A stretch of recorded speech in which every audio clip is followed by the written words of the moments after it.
ვარეთო რომ ალიანსი არ გარიოთო ერთმანეთში. უკვირდებით ამას? უკვირდებით და რატომ ამ ყველაფერს? ანუ რაში არის საქმე?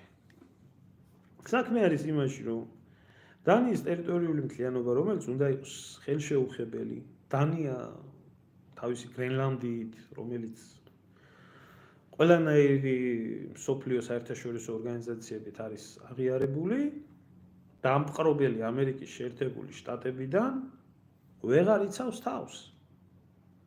ვეღარ იცავს თავს. არადა ამერიკის შეერთებული შტატები და დანია ნატოში სამხედრო მოკავშირეები არიან. მოკავშირეები არიან ჩვეულებრივი.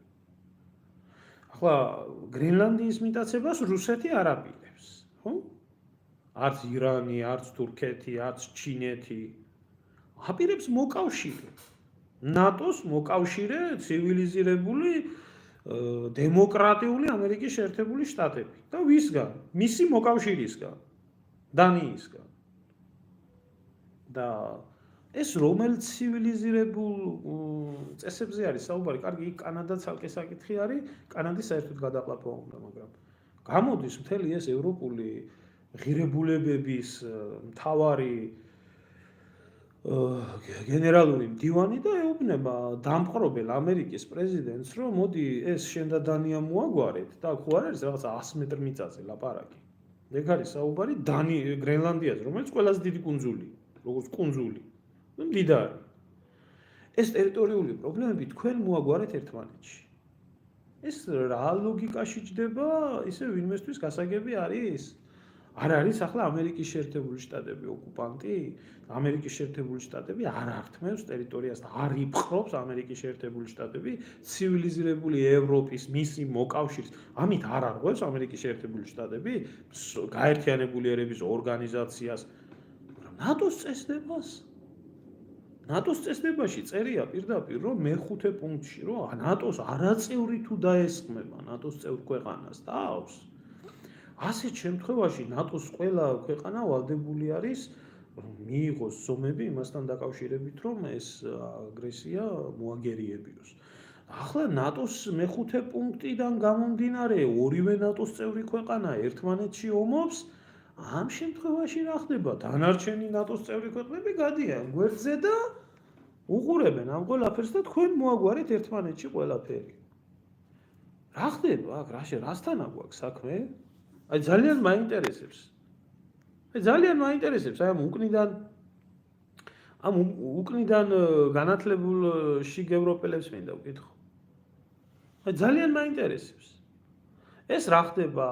პუტინიზაცია მოხდა ამერიკის, ამერიკული დემოკრატია ამას არ იზამდა. რა ხდება? რასთან აგვაქვს საქმე? ჩვენ ასეთ სამხედრო ბლოკში მივდივართ, რომელ სამხედრო ბლოკშიც მოკავშირეები ერთმანეთს თავს ესხმიან?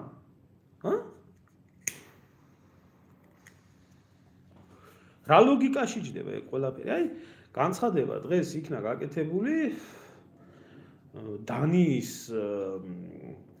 უსაფრთხოების კომიტეტის თავმჯდომარის მხრიდან, რომ ასეთი განცხადებებიო ამერიკის პრეზიდენტის მხრიდანო გრენლანდიასთან დაკავშირებითო ეს ომის გამოცხადებას ნიშნავსო.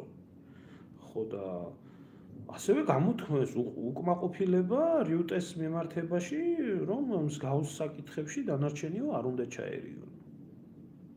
რა ხდება ამ შემთხვევაში? სადაა ეს მსოფლიოს თანამეგობრობა? სად ხდება ეს მსოფლიოს პროგრესული საზოგადოება? სად არიან ეს ხალხი?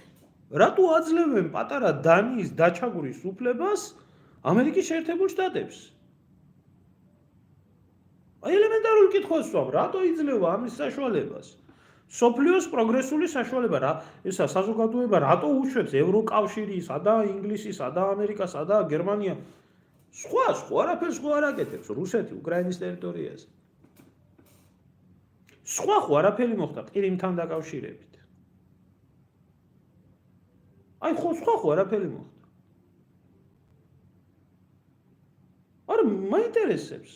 კითხვას ვსვამ და თუ გამცემს ამაზე პასუხს ვინმე,